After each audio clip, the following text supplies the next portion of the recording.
Hello and welcome to Trojans Live. We're on ESPN LA 710. Tune in and live right here on Twitter tonight, USC_athletics. The Trojans took care of one Pac-12 South showdown, but another massive divisional game is due up this week in Utah. We will preview the contest with the head coach Clay Helton and Iman Biggie Marshall later in the show. Plus, USC women's track and field senior Kendall Ellis gave us one of the great moments in sports this year with her come-from-behind run for a national championship in that 4x400-meter relay. The recent grad will sit down with us later in the show as well. I'm Jordan Moore alongside John Jackson. JJ, the USC defense, man, they were everywhere on Saturday night. 16 tackles for loss. Incredible, and just incredible defense. I mean, Clancy Pendergast, I think that he should be a warrant was out for his arrest because he stole the playbook from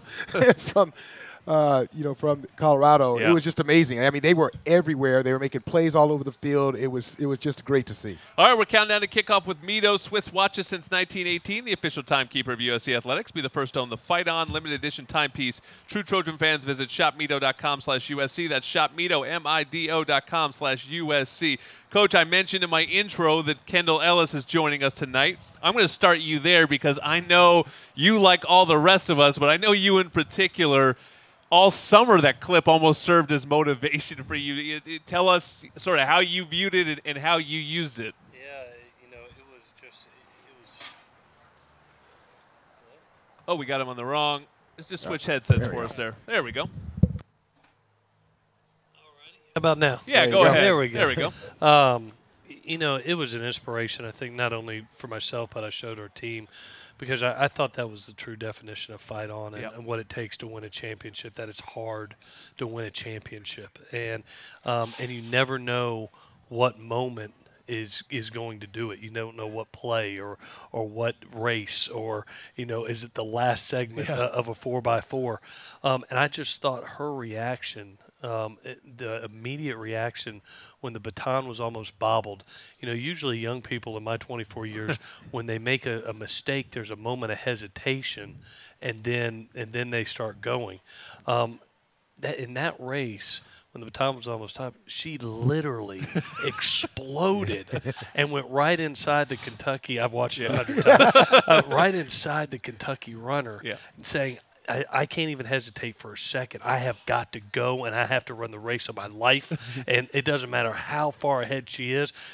You're going to get my absolute best right now in this moment. And then, to win that just like she did, I mean, it gives me my hair stand up every single time I watch it. Yeah. No, that was great. Let's talk about something else that was great. The USC defense. You heard Jordan talk about it. 16 tackles for loss. I mean, it doesn't get any better than that. Well, I went into our defensive coaching staff. I said, guys, I've been doing it 24 years. I know a lot of us have been in the game for a while. I said, has anybody had 16 tackles for loss ever in one night? Right. And nobody raised their hand. I mean, we couldn't remember a night that it was like that. The other thing about it is that the tackles for loss, it wasn't just one person. I mean, it was a complete team effort. True. I don't know if there was anybody that had more than two tackles for loss was the most, right? Yep. 2.5 tackles for loss. So you were able to spread the wealth. Was it about the game plan? What was it that you see outside of the obviously big plays that helped? I thought it was a combination. I thought, one, the bye week really helped us elevate some kids that were right on the cusp of being able to go in and being really productive. I think of EA. I think of Liam Jimmons getting in there and getting a sack. I think of the J2 Fellies and the Marlins and the Brandon Peeleys growing. Those first and second year players that are all of a sudden starting to blossom and bloom right before our eyes. And that's what you hope you see with your team, that it's getting better each and every week. And the bye week came just at the right time. We were able to emphasize some things in pass rush. We were able to emphasize some things in tackling out in space. We were able to emphasize some things of getting some young players so we can be deeper, be more depth.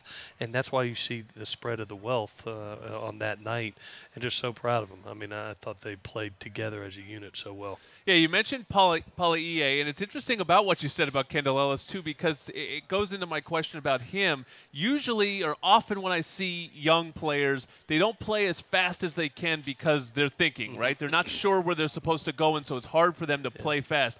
Boy, I thought he played downhill all night. What was the key for him that is he just that naturally aggressive and that's just sort of the way he plays? Yeah, well, two things. One, I think he's a natural talent. We saw that in recruiting. We saw that in his first day in training camp, that he was just absolutely a natural talent.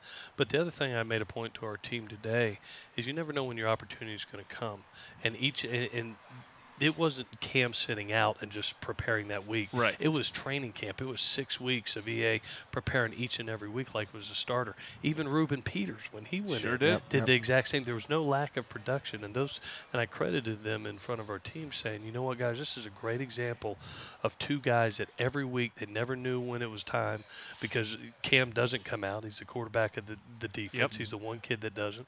And, you never know when your time's going to be, and you got to prepare for it. And they prepared for 6 weeks straight, and finally they got their opportunity and they made the most of it. And there's such completely different stories, right? I mean, you've got your sort of classic 5-star freshman linebacker, and then you've got your graduate senior who is a former fullback and a walk-on and all that, and so coming at it from different angles, but still had similar nights. It was a great story, and and every kid loved it. I mean, we were showing clips in the team meeting today, and it was just a great story for our team about how you do things the right way, and at some point in time, it's going to pay off for you. You never know when. Another thing you guys did really well is shutting down Chenault. I mean, he was the focal point coming in. He got loose for the 50-yard touchdown run, but if that is taken away, they had 200 yards on the night. They had 265 total, 50 on that one run. The game plan fit in a lot of different ways, not only from the front guys we're talking about, but also secondary as well. Yeah, we really came in the game and said we had to shut down. I don't think we could stop Chenault or McMillan. Yeah. But we wanted to slow him down. And you look at Chenault, I think he had 72 yards, which was half of his average. He was averaging 141 per game. And then, the runner was averaging over 105 yards a game, and we had him at 32. Right. So we limited them.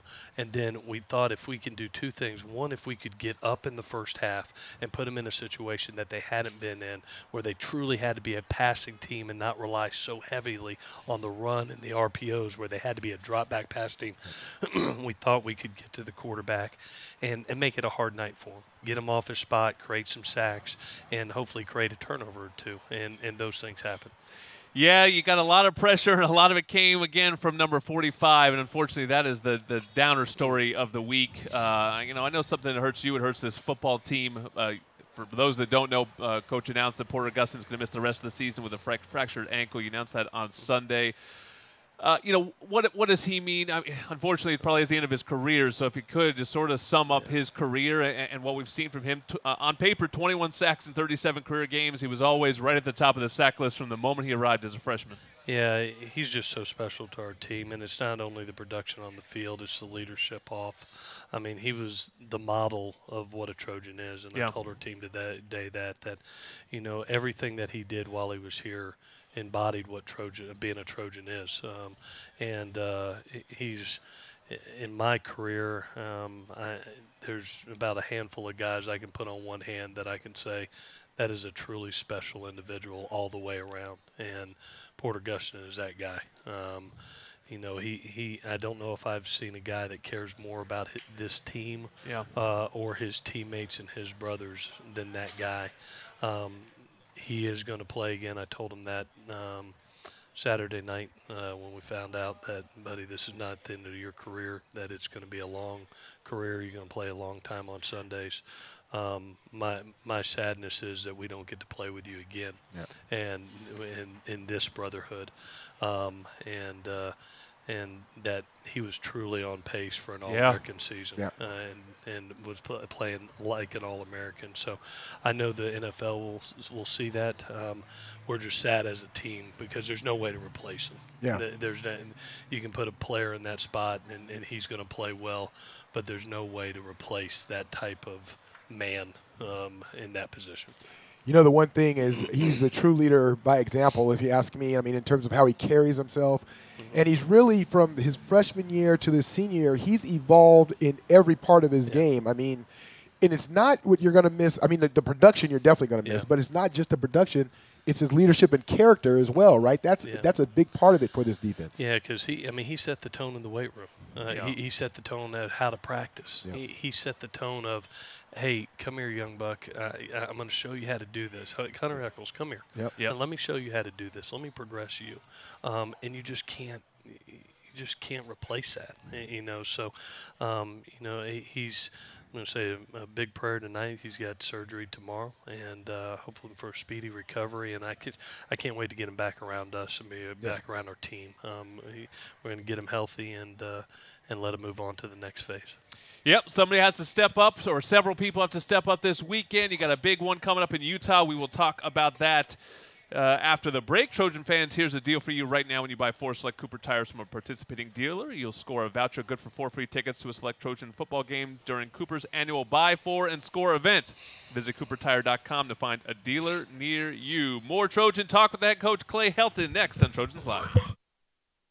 Live brought to you by Ralph's. Trojan fans get 1 free admission to the Ralph's Ultimate Tailgate Experience at select USC football home games this fall when you purchase $35 of participating items at Ralph's. Look for the signs and tags in store. Every $35 you spend gets you 1 admission. Before we get to the offense, I wanted to point out one more player on defense who made maybe the biggest defensive play that there was.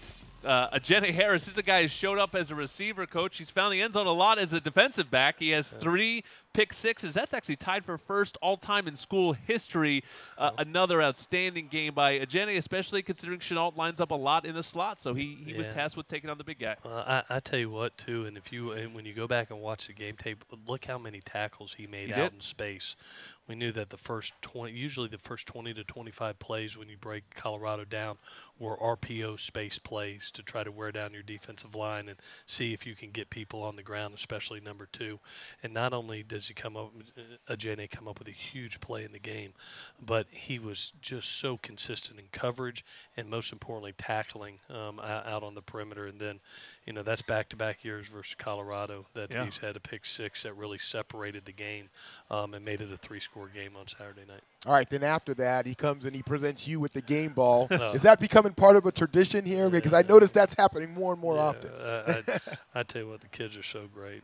And when he came up and gave me that ball, give me a big hug, I get misty-eyed, I swear, because it just, there's a kid that, we've been together 4 years now, and to watch him play at that level and to have and to do what he's doing right now, and then just honor you and honor the team by bringing you the ball. I mean, it breaks you down. I always got to catch my breath as soon as that happens. Let's get to the offensive side of the ball real quick before we get to Utah. Kind of an interesting game offensively. You had that tremendous spurt in the second quarter. You went deep a lot. The vertical passing attack certainly hit, and that's been JT Daniels' strength. He did throw the 2 picks, and he throws the 3 touchdowns.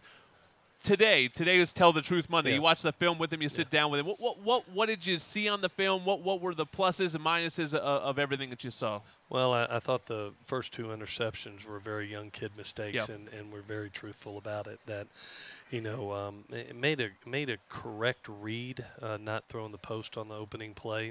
We got a rotation, got a 1 high safety, but also did not see the Will Backer, drop deep and look to go run for 5 or 6 yards and take what they give you, get down and move on. The second one is, I think, another young kid mistake that he'll learn from. That when you have a middle field free safety that's 15 to 20 yards deep, they're a lot faster at this level and can cover a lot of range. And eyes are so important to be able to look one way, hold a safety, and be able to move him just a hair, just enough to be able to throw the ball.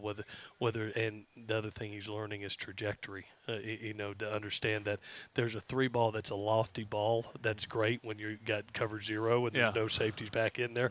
But when you got a 20-yard free safety, it better be more of a 2 ball, more of a line ball, where it gets up and down in a hurry. Those are things that he's learning. The thing that I really appreciated about him that reminds me of some of the great ones I've been around is just the poise. They all seem to have no conscience. I mean, it's like it happened and they never even think about it again. And he didn't. I mean, he went back out there in the second quarter, throws 3 touchdowns, and we had a very funny, silly moment. He comes over to me after the third touchdown throw, and he goes, "You thought I sucked there for a second, didn't you, Coach?" I said, "No, just halfway sucked." That's good stuff. You know, your running game, I mean, you always talk about balance, but Colorado seemed committed to taking away the run. After watching the film, is that the conclusion? Yeah, no question. We missed a couple of reads running back-wise. Had one or two physical beats, but at the majority of the night, as everybody saw, I mean, it was a loaded box, and there was a reason that the wideouts were getting behind everything. Yeah. They wanted to see if we could pitch and catch, and, you know, I thought the skill players, especially Michael Pittman and Tyler Vaughn's, you know, you look up and you have over 200 yards worth of passing in the first half and 3 touchdowns, and you're up 2 scores. And that's what needed to happen. It's to be able to say, T, you got the green light until they back up. We need to try to put them over their head and try to back them off a little bit so the run game can open up. Yeah, and that's what my question was going to be, is when you get to points like that in the game, which I assume every defense is probably going to try at least test you at some point in the game with the same type of loaded box. Is it a point? Are we to the point now where it's just like, hey, JT, go win it? Yeah. Well, we're even to the point now, if you watched in that game, that he even signaled some wideouts. I mean, he even looked out there and saw what was going on and gave him his own routes. And we're giving him that luxury a little bit, too, to be able to say, hey, if they want to press you up, you know, we've done that with Matt Barkley, Cody Kessler, Sam Darnold. And he's so far advanced that we're starting to allow him to look out there and look at Pitt and look at Tyler and go, you know what, all right, here we go. Yeah. So he deserves that right. He's got great deep ball accuracy, as shown the other night. And can he do some? I wish we would have hit the 2 in the second half. It would have made it a lot easier. Yeah. Well, speaking of that, the last 2 games, you've committed more penalties than you'd like. You've committed more turnovers than you'd like. But you've won both games and fairly comfortably in both cases. Do you talk to the team and almost say, guys, look how high your ceiling could be if you do play a clean game? I mean, if you take or cut the penalties in half and take away the turnovers, I mean, you'd be really putting something together. Yeah, we're up 3 scores in that game, and in the fourth quarter they cut it to a 2-score game. We kick the field goal, it goes back to 3 scores.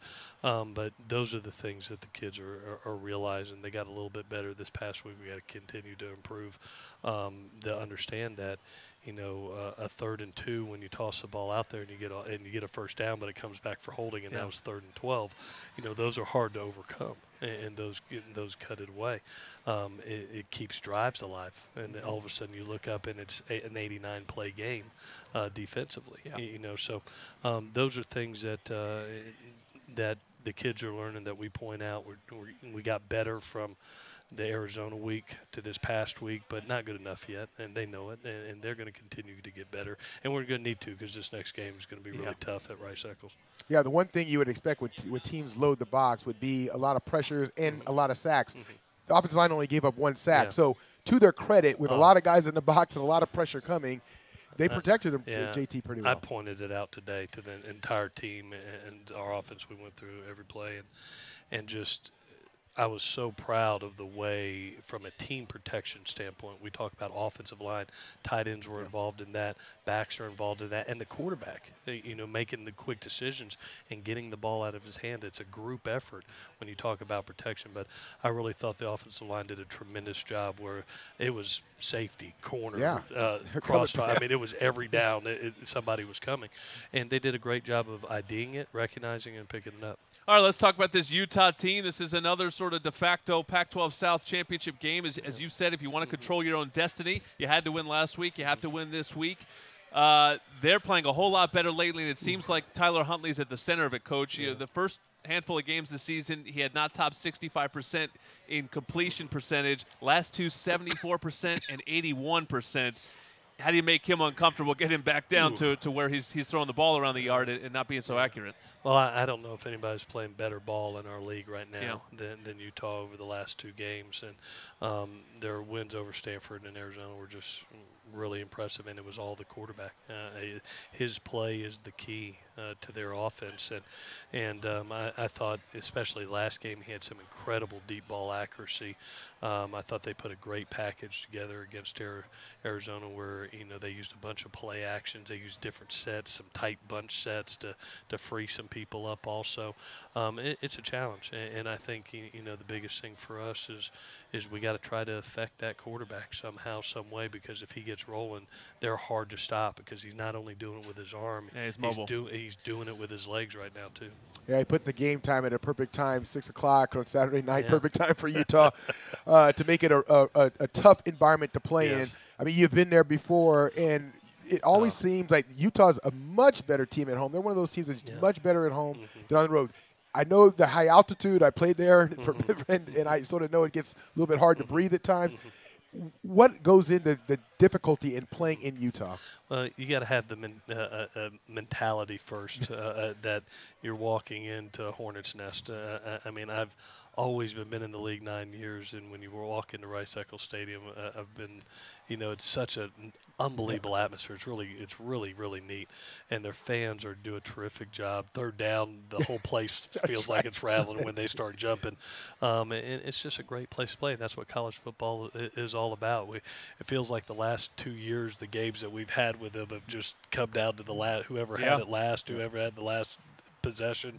It's been great games, and we'll have to play our best because they're a really good team right now. Yeah, 3 of the last 4 games have been really tight between these two teams. And the funny thing about Kyle Whittingham is it does seem like all his teams are sort of the same. You know what you're going to get offensively. You're going to get that power run. They have Zach Moss, who was fantastic last year in the Coliseum. You know what you're going to get in special teams. They always seem to have the best kicker and punter in the country. And then you know what you're going to get defensively. That front seven is always going to be among the tops in sacks. They took a weird step back last year, which is kind of why their team took a step back, but they're back at the top again this year, 18 sacks. And in that crowd, in that environment, a lot of pressure on your offensive line this week. Oh, my goodness, there's no question. And they're doing a great job of stopping the run also. Yeah. You know, you look at them defensively, and I think that's where it starts. You know, I have the utmost respect for Coach Whittingham and what he's done there, and just the way he coaches. He's, you know, as a young coach, I always looked to him and admired him. And you know, when you come to the park, you're going to get a gritty, tough bunch that is extremely well coached. Starts with the defense. He puts his personality on special teams too. And I tell you what, he's really found something in what they're doing offensively over the last 2 years. It really fits their philosophy, and they look like the total package right now, especially over the last 2 games. Yeah, and that's what you find out as the season has gone on for them. They become a lot more explosive on the offensive side. What is attributed to it? Is it that, you know, are they just getting better because the season's going on, or were these guys because they were not this good early in the season? No, you know, I think they got their running game going, both with Moss and the quarterback, and it's forced you to load some boxes. And they have a dynamic receiving core, and you know, it's something that when I've looked at them over the last couple of days. You know, they can be explosive downfield, and they're taking those shots now. The running game is going. It's allowed some one-on-one matchups, and now they're dialing them up, and they're hitting them. And the key is Huntley. You know, when he's hot, he is red hot, and the key is for us to cool them off, hopefully a little bit. All right, well, we'll have it on Saturday night, so will Pac-12 Networks kick off at 5 o'clock here in L.A., 6 o'clock where we will be in Salt Lake City. Thank you, as always, Coach. Ontario International Airport is one of Southern California's fastest-growing airports. Come experience the SoCal So Easy way with ONT. Go to flyontario.com to see how we connect people and places. Fight on, Trojans, and fly on with Ontario International Airport. All right, up next is Iman Biggie Marshall, a vet, on Trojans Live.